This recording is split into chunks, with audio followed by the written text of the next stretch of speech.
soir, nous sommes à un séminaire de formation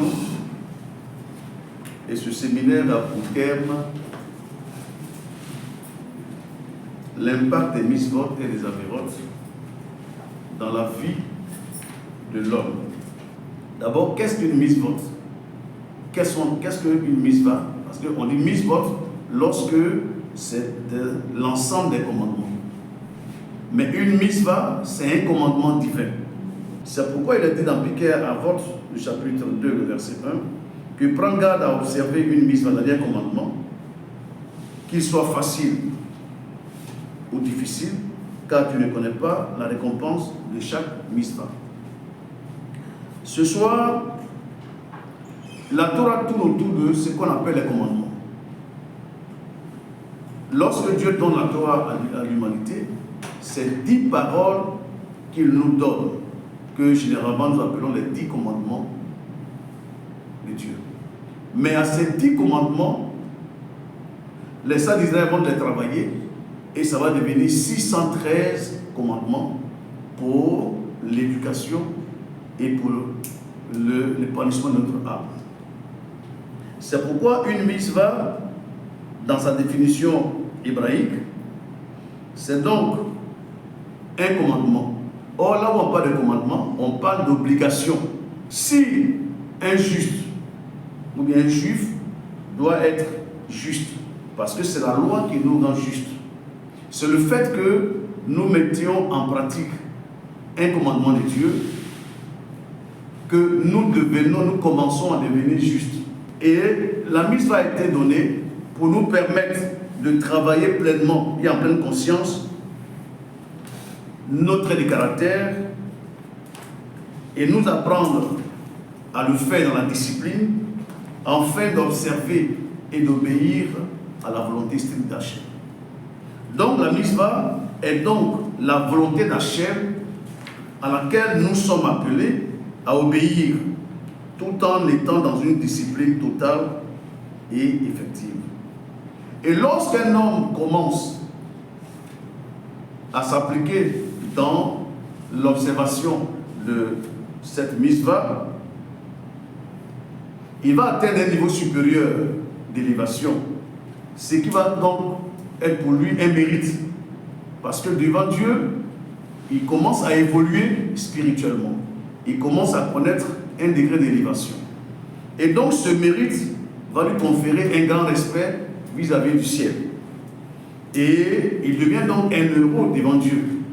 C'est pourquoi ce héros, Dieu va l'appeler le sadique, qui veut dire le juste. Dieu, dans sa considération, il souhaiterait que nous tous, nous devenions des justes. Des personnes qui apprennent à se muer, à se transformer, à changer, à s'appliquer et à évoluer. Il est donc important. Et il est donc possible que tous ceux qui apprennent la Torah, ils peuvent devenir des justes. Il n'y a pas un autre qui est supérieur à l'autre. Tous, nous pouvons devenir des justes.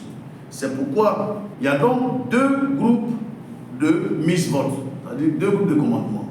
Il y a les commandements qu'on appelle les commandements positifs et il y a ceux qu'on appelle les commandements négatifs. Les commandements positifs ou bien les mitzvot positifs concernent ce que nous devons faire.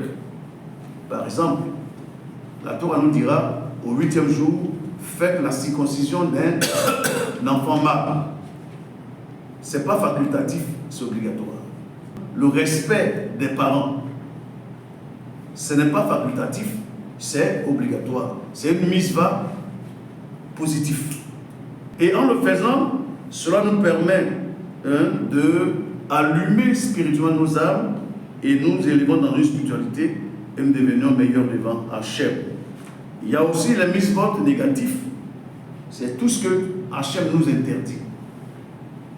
Là-bas, c'est ce que nous nous dit de faire. Ici, ce sont les interdictions. Des choses à ne pas faire. Par exemple, nous ne devons pas tuer, on ne doit pas voler, on ne doit pas humilier son prochain, on ne doit pas transgresser le Shabbat. Or, celui qui transgresse une mitzvah négative provoque une destruction spirituelle en lui-même. C'est-à-dire qu'il détruit lui-même son intégration spirituelle il détruit tout autour de lui, tout ce que Dieu a conçu pour lui, et il détruit en même temps son avenir.